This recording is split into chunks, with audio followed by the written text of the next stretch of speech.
اعوذ باللہ من الشیطان الرجیم بسم اللہ الرحمن الرحیم قاف یا عین صاد۔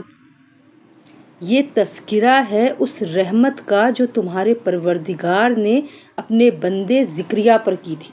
یہ اس وقت کی بات ہے جب انہوں نے اپنے پروردگار کو آہستہ آہستہ آواز سے پکارا تھا۔ انہوں نے کہا تھا کہ میرے پروردگار، میری ہڈیاں تک کمزور پڑ گئی ہیں اور سر بڑھاپے کی سفیدی سے بھڑک اٹھا ہے، اور میرے پروردگار، میں آپ سے دعا مانگ کر کبھی نامراد نہیں ہوا، اور مجھے اپنے بعد اپنے چچا زاد بھائیوں کا اندیشہ لگا ہوا ہے، اور میری بیوی بانجھ ہے، لہٰذا آپ خاص اپنے پاس سے مجھے ایک ایسا وارث عطا کر دیجئے جو میرا بھی وارث ہو اور یعقوب علیہ السلام کی اولاد سے بھی میراث پالے، اور یا رب اسے ایسا بنائیے جو خود آپ کا پسندیدہ ہو۔ آواز آئی کہ اے زکریا، ہم تمہیں ایک ایسے لڑکے کی خوشخبری دیتے ہیں جس کا نام یحییٰ ہوگا۔ اس سے پہلے ہم نے اس کے نام کا کوئی اور شخص پیدا نہیں کیا۔ زکریا نے کہا، میرے پروردگار، میرے یہاں لڑکا کس طرح پیدا ہوگا جبکہ میری بیوی بانجھ ہے، اور میں بڑھاپے سے اس حال کو پہنچ گیا ہوں کہ میرا جسم سوکھ چکا ہے۔ کہا، ہاں ایسا ہی ہوگا، تمہارے رب نے فرمایا ہے کہ یہ تو میرے لیے معمولی بات ہے، اور اس سے پہلے میں نے تمہیں پیدا کیا تھا جب تم کچھ بھی نہیں تھے۔ زکریا نے کہا، میرے پروردگار، میرے لیے کوئی نشانی مقرر فرما دیجیے۔ فرمایا، تمہاری نشانی یہ ہے کہ تم صحت مند ہونے کے باوجود 3 رات تک لوگوں سے بات نہیں کر سکو گے۔ چنانچہ وہ عبادت گاہ سے نکل کر اپنی قوم کے سامنے آئے اور ان کو اشارے سے ہدایت دی کہ تم لوگ صبح و شام اللہ کی تسبیح کیا کرو۔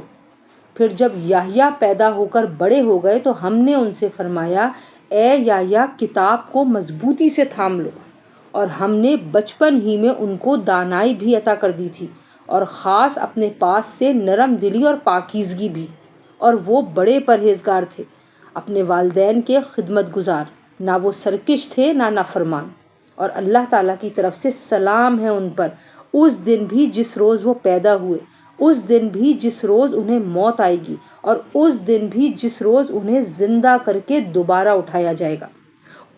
اور اس کتاب میں مریم کا بھی تذکرہ کرو، اس وقت کا تذکرہ جب وہ اپنے گھر والوں سے علیحدہ ہو کر اس جگہ چلی گئیں جو مشرق کی طرف واقع تھی۔ پھر انہوں نے ان لوگوں کے اور اپنے درمیان ایک پردہ ڈال دیا۔ اس موقع پر ہم نے ان کے پاس اپنی روح یعنی ایک فرشتے کو بھیجا جو ان کے سامنے ایک مکمل انسان کی شکل میں ظاہر ہوا۔ مریم نے کہا، میں تم سے خدائے رحمان کی پناہ مانگتی ہوں، اگر تم میں خدا کا خوف ہے تو یہاں سے ہٹ جاؤ۔ فرشتے نے کہا، میں تو تمہارے رب کا بھیجا ہوا فرشتہ ہوں، اور اس لیے آیا ہوں تاکہ تمہیں ایک پاکیزہ لڑکا دوں۔ مریم نے کہا، میرے لڑکا کیسے ہو جائے گا جبکہ مجھے کسی بشر نے چھوا تک نہیں ہے، اور نہ میں کوئی بدکار عورت ہوں۔ فرشتے نے کہا، ایسے ہی ہو جائے گا، تمہارے رب نے فرمایا ہے کہ یہ میرے لیے ایک معمولی بات ہے، اور ہم یہ کام اس لیے کریں گے تاکہ اس لڑکے کو لوگوں کے لیے اپنی قدرت کی ایک نشانی بنائیں اور اپنی طرف سے رحمت کا مظاہرہ کریں، اور یہ بات پوری طرح طے ہو چکی ہے۔ پھر ہوا یہ کہ مریم کو اس بچے کا حمل ٹھہر گیا، اور جب ولادت کا وقت قریب آیا تو وہ اس کو لے کر لوگوں سے الگ ایک دور مقام پر چلی گئیں۔ پھر زچگی کے درد نے انہیں ایک کھجور کے درخت کے پاس پہنچا دیا۔ وہ کہنے لگیں، کاش کہ میں اس سے پہلے ہی مر گئی ہوتی اور مر کر بھولی بصری ہو جاتی۔ پھر فرشتے نے ان کے نیچے ایک جگہ سے انہیں آواز دی کہ غم نہ کرو، تمہارے رب نے تمہارے نیچے ایک چشمہ پیدا کر دیا ہے، اور کھجور کے تنے کو اپنی طرف ہلاؤ، اس میں سے پکی ہوئی تازہ کھجوریں تم پر جھڑیں گی، اب کھاؤ اور پیو اور آنکھیں ٹھنڈی رکھو، اور اگر لوگوں میں سے کسی کو آتا دیکھو تو اشارے سے کہہ دینا کہ آج میں نے خدائے رحمان کے لیے 1 روزے کی منت مانی ہے، اس لیے میں کسی بھی انسان سے بات نہیں کروں گی۔ پھر وہ اس بچے کو اٹھائے ہوئے اپنی قوم کے پاس آئیں۔ وہ کہنے لگے کہ مریم تم نے تو بڑا غضب ڈھا دیا۔ اے ہارون کی بہن، نہ تو تمہارا باپ کوئی برا آدمی تھا، نہ تمہاری ماں کوئی بدکار عورت تھی۔ اس پر مریم نے اس بچے کی طرف اشارہ کیا۔ لوگوں نے کہا بھلا ہم اس سے کیسے بات کریں جو ابھی پالنے میں پڑا ہوا بچہ ہے۔ اس پر بچہ بول اٹھا کہ میں اللہ کا بندہ ہوں، اس نے مجھے کتاب دی ہے اور نبی بنایا ہے، اور جہاں بھی میں رہوں مجھے بابرکت بنایا ہے، اور جب تک زندہ رہوں مجھے نماز اور زکوٰۃ کا حکم دیا ہے، اور مجھے اپنی والدہ کا فرما بردار بنایا ہے، اور مجھے سرکش اور سنگ دل نہیں بنایا، اور اللہ تعالیٰ کی طرف سے سلامتی ہے مجھ پر، اس دن بھی جب میں پیدا ہوا، اور اس دن بھی جس دن میں مروں گا، اور اس دن بھی جب مجھے دوبارہ زندہ کر کے اٹھایا جائے گا۔ یہ ہیں عیسیٰ بن مریم۔ ان کی حقیقت کے بارے میں سچی بات یہ ہے کہ جس میں لوگ جھگڑ رہے ہیں۔ اللہ کی یہ شان نہیں ہے کہ وہ کوئی بیٹا بنائے، اس کی ذات پاک ہے۔ جب وہ کسی بات کا فیصلہ کر لیتا ہے تو بس اس سے یہ کہتا ہے کہ ہو جا، چنانچہ وہ ہو جاتی ہے۔ اور اے پیغمبر لوگوں سے کہہ دو کہ یقیناً اللہ میرا بھی پروردگار ہے اور تمہارا بھی پروردگار، اس لیے اس کی عبادت کرو، یہی سیدھا راستہ ہے۔ پھر بھی ان میں سے مختلف گروہوں نے اختلاف ڈال دیا ہے، چنانچہ جس دن یہ ایک زبردست دن کا مشاہدہ کریں گے اس دن ان کی بڑی تباہی ہوگی جنہوں نے کفر کا ارتکاب کیا ہے۔ جس روز یہ ہمارے پاس آئیں گے اس دن یہ کتنے سننے والے اور دیکھنے والے بن جائیں گے، لیکن یہ ظالم آج کھلی گمراہی میں پڑے ہوئے ہیں۔ اور اے پیغمبر ان کو اس پچھتاوے کے دن سے ڈرائیے جب ہر بات کا آخری فیصلہ ہو جائے گا، جبکہ یہ لوگ اس وقت غفلت میں ہیں اور ایمان نہیں لا رہے۔ یقین جانو کہ زمین اور اس پر سارے رہنے والوں کے وارث ہم ہی ہوں گے، اور ہماری طرف ہی ان سب کو لوٹایا جائے گا۔ اور اس کتاب میں ابراہیم کا بھی تذکرہ کرو، بے شک وہ سچائی کے خوگر نبی تھے۔ یاد کرو جب انہوں نے اپنے باپ سے کہا تھا کہ ابا جان آپ ایسی چیزوں کی کیوں عبادت کرتے ہیں جو نہ سنتی ہیں نہ دیکھتی ہیں اور نہ آپ کا کوئی کام کر سکتی ہیں۔ ابا جان میرے پاس ایک ایسا علم آیا ہے جو آپ کے پاس نہیں آیا، اس لیے میری بات مان لیجئے، میں آپ کو سیدھا راستہ بتلا دوں گا۔ ابا جان شیطان کی عبادت نہ کیجیے، یقین جانیے کہ شیطان خدائے رحمان کا نافرمان ہے۔ ابا جان مجھے اندیشہ ہے کہ خدائے رحمان کی طرف سے آپ کو کوئی عذاب نہ آ پکڑے جس کے نتیجے میں آپ شیطان کے ساتھی بن کر رہ جائیں۔ ان کے باپ نے کہا ابراہیم کیا تم میرے خداؤں سے بیزار ہو؟ یاد رکھو اگر تم باز نہ آئے تو میں تم پر پتھر برساؤں گا، اور اب تم ہمیشہ کے لیے مجھ سے دور ہو جاؤ۔ ابراہیم نے کہا میں آپ کو رخصت کا سلام کرتا ہوں، میں اپنے پروردگار سے آپ کی بخشش کی دعا کروں گا، بے شک وہ مجھ پر بہت مہربان ہے، اور میں آپ لوگوں سے بھی الگ ہوتا ہوں، اور اللہ کو چھوڑ کر آپ لوگ جن جن کی عبادت کرتے ہیں ان سے بھی، اور میں اپنے پروردگار کو پکارتا رہوں گا۔ مجھے پوری امید ہے کہ اپنے رب کو پکار کر میں نامراد نہیں رہوں گا۔ چنانچہ جب وہ ان سے اور ان بتوں سے الگ ہو گئے جنہیں وہ اللہ کے بجائے پکارا کرتے تھے تو ہم نے انہیں اسحاق اور یعقوب جیسی اولاد بخشی، اور ان میں سے ہر ایک کو نبی بنایا، اور ان کو اپنی رحمت سے نوازا، اور انہیں اونچے درجے کی نیک نامی عطا کی۔ اور اس کتاب میں موسیٰ کا بھی تذکرہ کرو، بے شک وہ اللہ کے چنے ہوئے بندے تھے اور رسول اور نبی بھی تھے۔ ہم نے انہیں کوہ طور کی دائیں جانب سے پکارا اور انہیں اپنا رازدار بنا کر اپنا قرب عطا کیا، اور ہم نے ان کے بھائی ہارون کو نبی بنا کر اپنی رحمت سے انہیں ایک مددگار عطا کیا۔ اور اس کتاب میں اسماعیل کا بھی تذکرہ کرو، بے شک وہ وعدے کے سچے تھے اور رسول اور نبی تھے، اور وہ اپنے گھر والوں کو بھی نماز اور زکوٰۃ کا حکم دیا کرتے تھے اور اپنے پروردگار کے نزدیک بڑے پسندیدہ تھے۔ اور اس کتاب میں ادریس کا بھی تذکرہ کرو، بے شک وہ سچائی کے خوگر نبی تھے، اور ہم نے انہیں رفعت دے کر ایک بلند مقام تک پہنچا دیا تھا۔ آدم کی اولاد میں سے یہ وہ نبی ہیں جن پر اللہ نے انعام فرمایا، اور ان میں سے کچھ ان لوگوں کی اولاد میں سے ہیں جن کو ہم نے نوح کے ساتھ کشتی میں سوار کیا تھا، اور کچھ ابراہیم اور اسرائیل یعقوب علیہ السلام کی اولاد میں سے ہیں، اور یہ سب ان لوگوں میں سے ہیں جن کو ہم نے ہدایت دی، اور اپنے دین کے لیے منتخب کیا۔ جب ان کے سامنے خدائے رحمان کی آیتوں کی تلاوت کی جاتی تو یہ روتے ہوئے سجدے میں گر جاتے تھے۔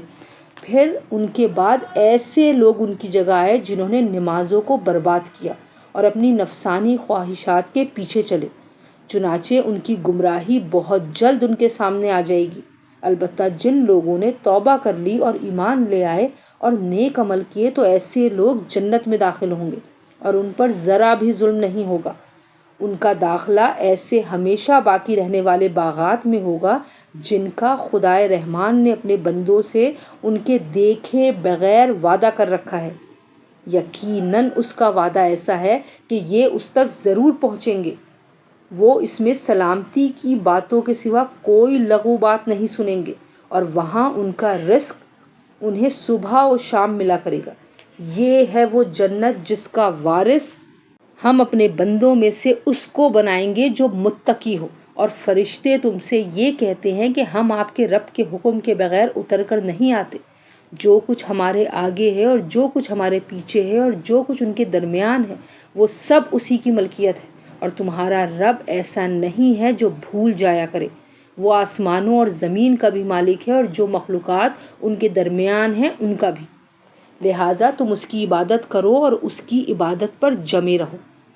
کیا تمہارے علم میں کوئی اور ہے جو اس جیسی صفات رکھتا ہو؟ اور کافر انسان یہ کہتا ہے کہ جب میں مر چکا ہوں گا تو کیا واقعی اس وقت مجھے زندہ کر کے نکالا جائے گا؟ کیا اس انسان کو یہ بات یاد نہیں آتی کہ ہم نے اسے شروع میں اس وقت پیدا کیا تھا جب وہ کچھ بھی نہیں تھا؟ تو قسم ہے تمہارے پروردگار کی، ہم ان کو اور ان کے ساتھ سارے شیطانوں کو ضرور اکٹھا کریں گے، پھر ان کو دوزخ کے گرد اس طرح لے کر آئیں گے کہ یہ سب گھٹنوں کے بل گرے ہوئے ہوں گے۔ پھر ان کے ہر گروہ میں سے ان لوگوں کو کھینچ نکالیں گے جو خدائے رحمان کے ساتھ سرکشی کرنے میں زیادہ سخت تھے۔ پھر یہ بات ہم ہی خوب جانتے ہیں کہ وہ کون لوگ ہیں جو سب سے پہلے اس دوزخ میں جھونکے جانے کے زیادہ مستحق ہیں، اور تم میں سے کوئی نہیں ہے جس کا اس دوزخ پر گزر نہ ہو۔ اس بات کا تمہارے پروردگار نے حتمی طور پر ذمہ لے رکھا ہے۔ پھر جن لوگوں نے تقوی اختیار کیا ہے انہیں تو ہم نجات دے دیں گے، اور جو ظالم ہیں انہیں اس حالت میں چھوڑ دیں گے کہ وہ اس دوزخ میں گھٹنوں کے بل پڑے ہوں گے۔ اور جب ان کے سامنے ہماری کھلی کھلی آیتیں تلاوت کی جاتی ہیں تو کافر لوگ مومنوں سے کہتے ہیں کہ بتاؤ ہم دونوں فریقوں میں سے کس کا مقام زیادہ بہتر ہے اور کس کی مجلس زیادہ اچھی ہے، اور یہ نہیں دیکھتے کہ ان سے پہلے ہم کتنی نسلیں ہلاک کر چکے ہیں جو اپنے ساز و سامان اور ظاہری آن بان میں ان سے کہیں بہتر تھیں۔ کہہ دو کہ جو لوگ گمراہی میں جا پڑیں تو ان کے لیے مناسب یہی ہے کہ خدائے رحمان انہیں خوب ڈھیل دیتا رہے، یہاں تک کہ جب یہ لوگ وہ چیز خود دیکھ لیں گے جس سے انہیں ڈرایا جا رہا ہے، چاہے وہ اس دنیا کا عذاب ہو یا قیامت، تو اس وقت انہیں پتہ چلے گا کہ بدترین مقام کس کا تھا اور لشکر کس کا زیادہ کمزور تھا۔ اور جن لوگوں نے سیدھا راستہ اختیار کر لیا ہے اللہ ان کو ہدایت میں اور ترقی دیتا ہے، اور جو نیک عمل باقی رہنے والے ہیں ان کا بدلہ بھی تمہارے پروردگار کے یہاں بہتر ملے گا اور ان کا مجموعی انجام بھی بہتر ہوگا۔ بھلا تم نے اس شخص کو بھی دیکھا جس نے ہماری آیتوں کو ماننے سے انکار کیا ہے اور یہ کہا ہے کہ مجھے مال اور اولاد آخرت میں بھی ضرور ملیں گے؟ کیا اس نے عالم غیب میں جھانک کر دیکھ لیا ہے یا اس نے خدائے رحمان سے کوئی عہد لے رکھا ہے؟ ہرگز نہیں، جو کچھ یہ کہہ رہا ہے ہم اسے بھی لکھ رکھیں گے اور اس کے عذاب میں اور اضافہ کر دیں گے، اور جس مال اور اولاد کا یہ حوالہ دے رہا ہے اس کے وارث ہم ہوں گے، اور یہ ہمارے پاس تنہا آئے گا۔ اور ان لوگوں نے اللہ کے سوا دوسرے معبود اس لیے بنا رکھے ہیں تاکہ وہ ان کی پشت پناہی کریں۔ یہ سب غلط بات ہے، وہ تو ان کی عبادت ہی کا انکار کر دیں گے اور الٹے ان کے مخالف ہو جائیں گے۔ اے پیغمبر، کیا تمہیں یہ معلوم نہیں ہے کہ ہم نے کافروں پر شیاطین چھوڑ رکھے ہیں جو انہیں برابر اکساتے رہتے ہیں، لہٰذا تم ان کے معاملے میں جلدی نہ کرو، ہم تو ان کے لیے گنتی گن رہے ہیں۔ اس دن کو نہ بھولو جس دن ہم سارے متقی لوگوں کو مہمان بنا کر خدائے رحمان کے پاس جمع کریں گے اور مجرموں کو پیاسے جانوروں کی طرح ہنکا کر دوزخ کی طرف لے جائیں گے۔ لوگوں کو کسی کی سفارش کرنے کا اختیار بھی نہیں ہوگا سوائے ان لوگوں کے جنہوں نے خدائے رحمان سے کوئی اجازت حاصل کر لی ہو۔ اور یہ لوگ کہتے ہیں کہ خدائے رحمان کی کوئی اولاد ہے۔ ایسی بات کہنے والوں، حقیقت یہ ہے کہ تم نے بڑی سنگین حرکت کی ہے۔ کچھ بعید نہیں کہ اس کی وجہ سے آسمان پھٹ پڑیں، زمین شک ہو جائے اور پہاڑ ٹوٹ کر گر پڑیں کہ ان لوگوں نے خدائے رحمان کے لیے اولاد ہونے کا دعویٰ کیا ہے۔ حالانکہ خدائے رحمان کی یہ شان نہیں ہے کہ اس کی کوئی اولاد ہو۔ آسمانوں اور زمین میں جتنے لوگ ہیں ان میں سے کوئی ایسا نہیں ہے جو خدائے رحمان کے حضور بندہ بن کر نہ آئے۔ یقین رکھو کہ اس نے سب کا احاطہ کر رکھا ہے اور انہیں خوب اچھی طرح گن رکھا ہے، اور قیامت کے دن ان میں سے ایک ایک شخص اس کے پاس اکیلا آئے گا۔ ہاں، بے شک جو لوگ ایمان لے آئے ہیں اور انہوں نے نیک عمل کیے ہیں، خدائے رحمان ان کے لیے دلوں میں محبت پیدا کر دے گا۔